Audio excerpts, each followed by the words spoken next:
Au programme de ton Automoto Express, le Porsche Macan devient électrique, des phares qui se volatilisent, les actions des agriculteurs se multiplient, la consommation de 2,85 en hausse et la zarette c'est fini. Automoto Express, c'est parti! «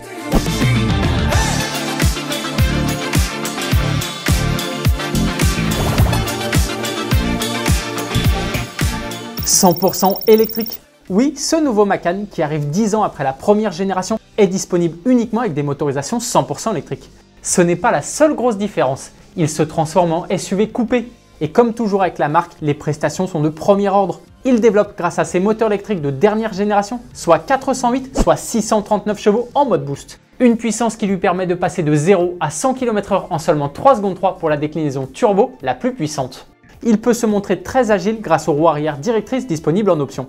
L'autonomie est aussi au rendez-vous. Grâce à son bon coefficient aérodynamique 0,25 et sa grosse batterie de 100 kW, il peut parcourir au maximum 613 km en une seule charge. On dit merci à la plateforme PPE développée conjointement avec Audi. Ce nouveau Macan peut passer de 10 à 80% de batterie en seulement 21 minutes. Il fait aussi le plein de technologie avec cet intérieur à 3 écrans et un affichage tête haute en réalité augmentée. Le Macan peut déjà être commandé, il faut débourser plus de 86 000 € pour la version de base et près de 120 000 pour le modèle turbo. Les premières livraisons auront lieu au deuxième semestre. C'est forcément le sujet de la question du jour. Que penses-tu de ce nouveau Porsche Macan? Dis-nous tout dans les commentaires.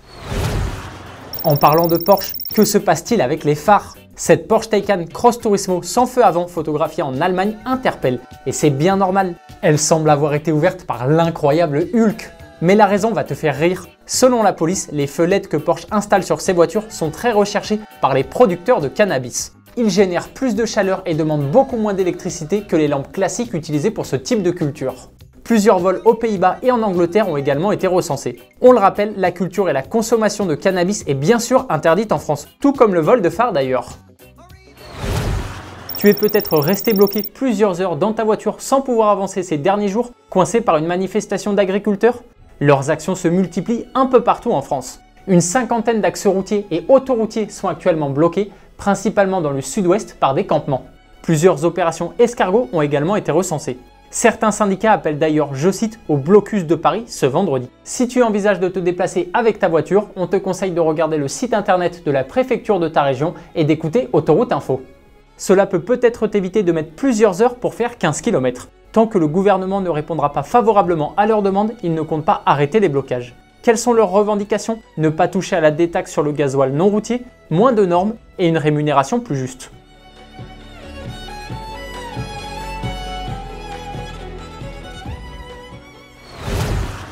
Le super éthanol E85 continue son expansion. Ce carburant à 1 € le litre contient entre 60 et 85% de bioéthanol, alcool produit en France grâce à la fermentation des sucres et de l'amidon contenus dans les betteraves ou le marc de raisin. Sa consommation a augmenté de 5% en 2023. Malgré ça, il est encore un peu confidentiel. Il ne représente que 6,5% des ventes de carburant en France en 2023.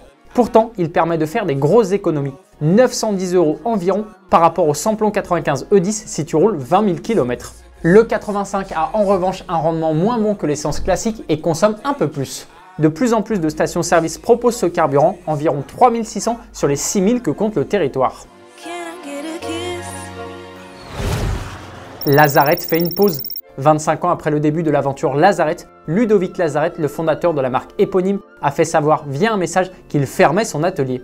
Il est temps pour lui, je cite, de faire une pause. En 25 ans, le sorcier français de la mécanique a conçu des engins extrêmes, tous plus délirants les uns que les autres. On pense notamment à la Minimoque amphibie capable de naviguer sur des lacs, mais qui est aussi très à l'aise sur la route et les chemins grâce à ses 4 roues motrices. Il s'est aussi fait remarquer pour ses hot rods propulsés par des V12 ou ses motos à 4 roues, animées par un V8 Maserati de 470 chevaux.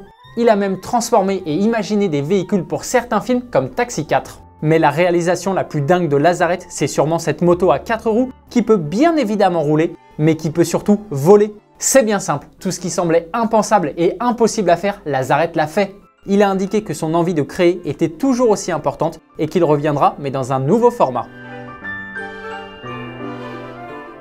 C'est le moment de revenir sur la question d'hier. On te demandait si grâce au restylage, la Golf 8 redevient une référence pour toi. Vous êtes dubitatif face à la subtilité du restylage de cette dernière. Pour toi, I2PO, les lignes de la Golf n'ont pas évolué depuis 10 ans. Tu ne trouves plus que c'est une référence. Automoto Express, c'est fini pour aujourd'hui. On se retrouve dès demain pour le dernier numéro de la semaine. Bonne soirée, allez ciao!